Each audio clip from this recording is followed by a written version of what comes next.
All right, so greetings. My name is Ananda, founding member of the Power Thought Network. Our mission is to empower, educate, and inspire the community with transformative content. We seek to be a bridge between the super successful and those who are on their way, whether it's entertainment, spiritual enlightenment, health, or financial development. We believe that genius is common and that the seeds of success germinate within us all. Therefore, we at the Power Thought Network seek to put Black excellence on full display and take back control of our collective narrative throughout the world. So before we introduce our esteemed guest, Mr. Bruce George, I'd like to bring out a young artist who goes by the name of Be the Poet. Born and raised in Columbus, Ohio, he has been writing poetry since middle school and performing for the past 5 years. Today, Be the Poet will be performing an original piece entitled In My City. The floor is yours. Thank you. Good afternoon, everybody. Like I said, my name is Brandon. I go by Be the Poet. And I'm just going to get into this poem.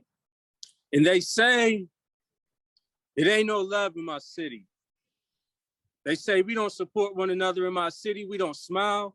Ain't no hugs, ain't no handshakes in my city. It ain't no good advice. It ain't no helping hands. You see, they are just crabs in a barrel, making sure you won't be the one to make it out of this city. You see, it's fake love in my city. That sun, it don't shine in my city. That sun doesn't shine in my city. So we use that rain to wash the mud off our hands. Because if you know, like I know, you keep your grass cut. Because there's snakes in my city. Push drugs in my city, damn shame. They might have sold dope to your mom, but okay, that's money in our pockets because one day we gonna own this city. I swear to God, I feel like you can be untouchable in this city, but that is, of course, until that officer has his gun placed firmly on the back of your head as he calmly tells you, you ain't never gonna meet Miranda because you ain't got no rights in this city. You think you run this city. I could easily pull this trigger because your Black life would never matter in my city. So now we march in my city, your face on my shirt. We praise your name by candlelight in my city, tears in our eyes as we pray for a little more God, because we keep burying children in my city. So you live fast, you die young in my city. You move too slow, you might not last in my city because it's kill or be killed. And you may be looking like prey in my city. They turned our churches into liquor stores. So don't nobody pray in my city. Single mother households, ain't no Black fathers in my city. They say ain't no leaders.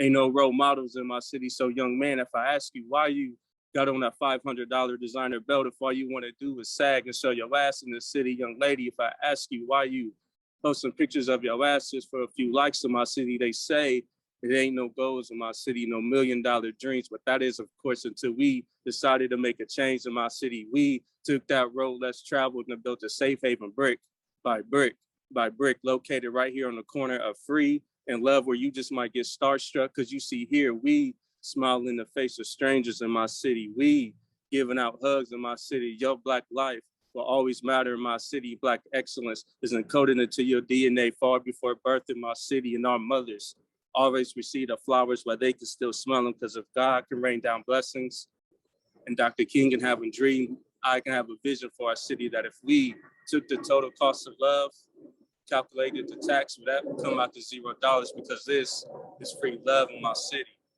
So take a seat, take a breath, and enjoy all the love that's in your city.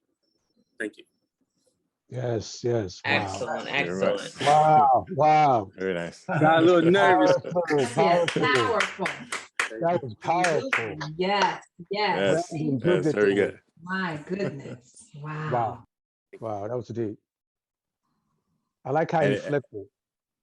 Yes, and it's so true. There are churches, former churches that are liquor stores and clubs now. Go to churches on Main and Barnett. Yes. Now it's a liquor store, so I kind of inspired that one. I was thinking of a whole different one on Broad Street. Well, Brandon, can I ask what inspired you, besides the obvious, to create this poem? A few years ago, I think 2017, 2018, I was doing a monthly poetry show. It was called Free Love. And I don't know, that time it was just a lot of creative energy. I was meeting a lot of creatives in the city. I was just like getting to know people. And I had met people. It's a Black-owned shop here he has it in Tuttle Mall now. It's called Starstruck, and he was making free love shirts. I actually have he made this shirt. I have one now. It's actually called No Love in My City. Nice. So I just had a lot of creativity, and I would sit down, and I had a couple lines come to me as far as like just the concept of talking about what it feels like in the city. So I just started writing it. Then about halfway through, I just decided, you have to write something positive because what I say matters. And that's I love that. I love that. That piece was very powerful. How you see something is how you treat it, and how you treat it is how it becomes, right? So if you see your situation is thugs, gangsters, crime, boom, boom, boom, boom, that's how you're going to treat it, and how you treat it is how it becomes.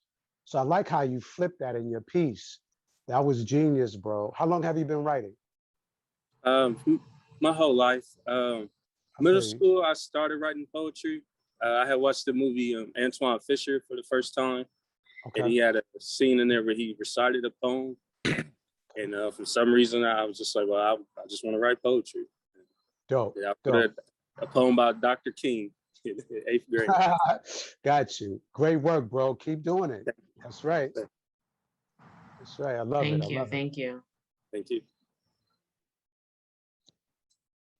So I think it's now time for us to officially introduce the person you've all come to hear from, the person that's bringing us many gems, jewels, light, knowledge, information, systems, so that we can all attain what we really want, our intellectual freedom, psychological freedom, financial freedom. We want it all, need it all.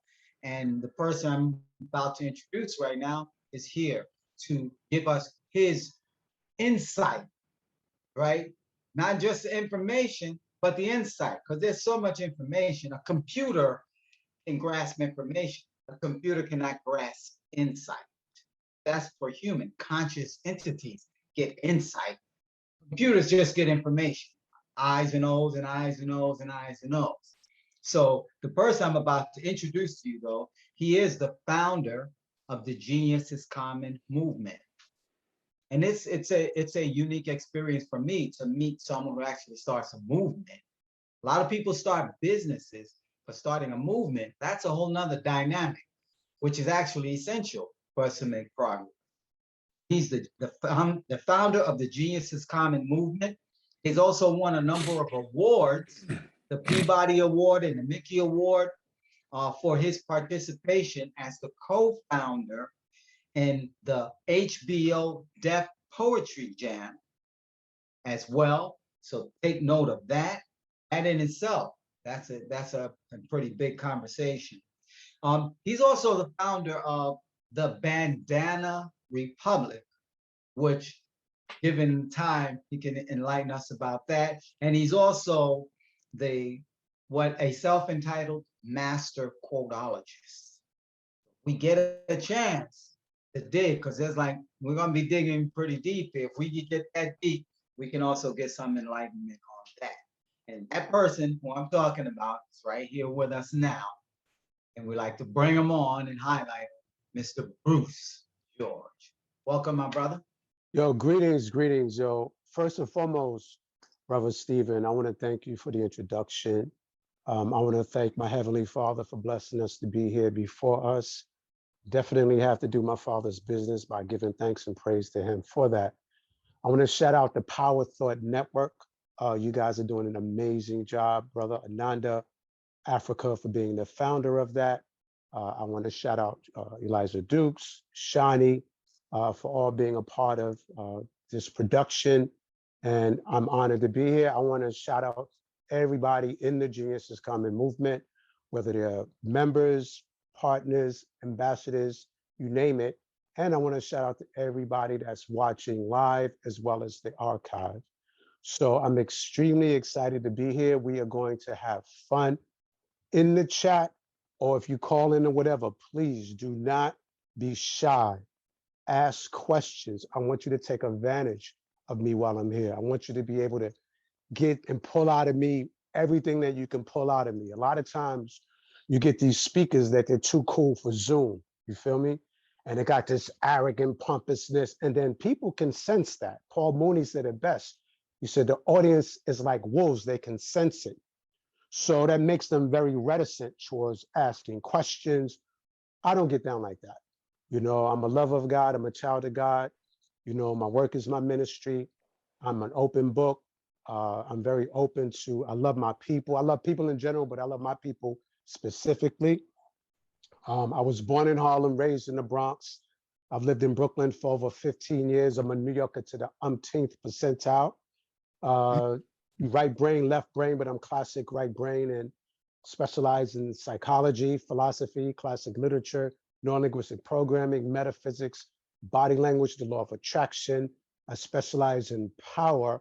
I'm a wordsmith, word engineer, and a master cordologist. So there's a lot that you can feed off of that, being the audience to listen in, and let's get it in and let's make it pop. All right. So yes. So the first question, I wanted to talk about mindset, but I want to take it back. For what I understand, that inner voice that we have, that mindset, is typically developed in childhood. So we either have a positive mindset or a negative mindset. So growing up, did you always have a positive mindset? If so, who nourished that mindset? Who planted the seeds of positive thoughts? If not, what led you to develop a positive mindset? I think as children, we're born with a positive mindset, because of the fact that as the younger you are, the more closer you are to the God within you, right? And so as children, when you know better, you do better. If you don't know better, then you don't do better. So as children, they have that sense of naivete, if you will, right? So as a child, I was innocent, like most children are. So, you're thinking positive until, right? And Ozzie Davis said it best. He said, being an African American, however, implies that something at the core of your existence is in crisis mode or will be at some point in life. He's also said all struggles between a power to resist and a power to oppress. So myself and others being people of color, so-called people of color, and the playing field not being leveled, it puts us in a position to be defensive. Where I wrote a quote that said, Black rage equals 350 degrees Fahrenheit, angry white males below zero, right? They can't compare their anger to our rage. James Baldwin said it best, to be Black in America is to be angry all the time, right? And so, great question. I started out with a positive attitude.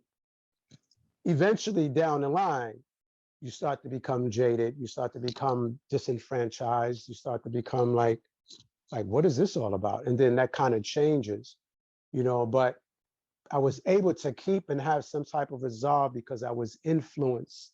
I was prayed over, prayed for, started to develop a relationship with God, and that really helped change my trajectory in terms of thinking positive. Great question, by the way. Thank you. I would like to ask, how did you go from idea to accomplishment? Idea to accomplishment in terms of what? What specifically? The or genius just in is general? common. Oh, the genius. Oh, you want to And dive can you right tell in? me a little Okay. bit about that? Okay, she's ready to go straight for the gusto. I like that.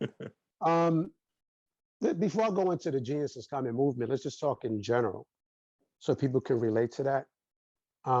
Whenever you start something, it always starts with a what? Thought. Idea. Yeah. Idea, right?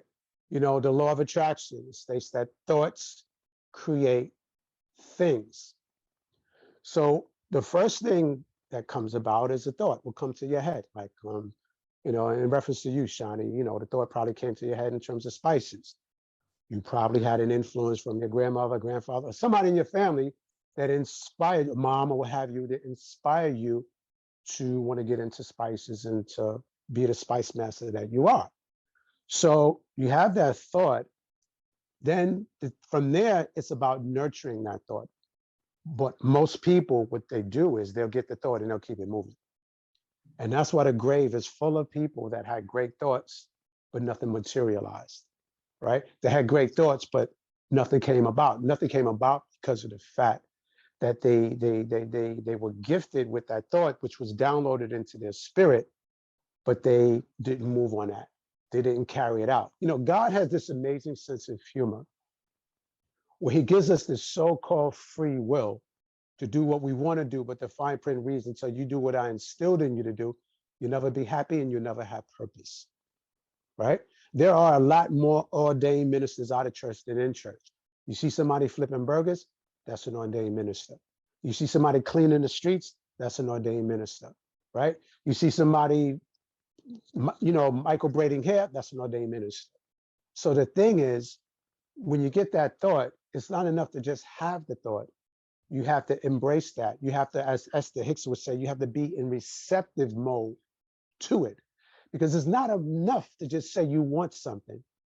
But then if you're not receptive to it, or you're resisting it, then you're not going to achieve it. James Baldwin said it best. He said, love is so desperately sought, but so cunningly avoided. Love makes us take off the mask we know we can't live without and know we can't live with it. Great question, Shani. Thank you. Thank you. I think Stephen had a question for you. Yeah, actually going back to maybe before I ask this particular question, which is very specific, I was thinking maybe you could talk a little bit about the Genius is Common movement. Okay, now I'll go into that. What Definitely. that is. Okay, I was going to go into that, but I wanted to kind of get a feel of how to, you know, I want to